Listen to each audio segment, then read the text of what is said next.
this video you will see how to quickly remove background in Procreate.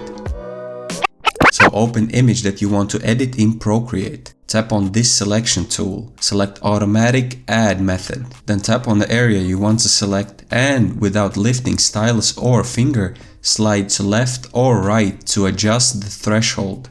Once you have made the selection, tap on the eraser and make the size of it as big as possible so that you can easily and quickly erase the selected area.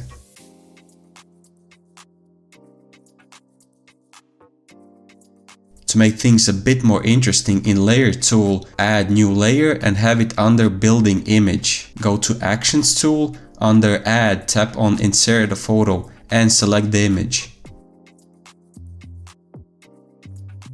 Adjust it and you're all done.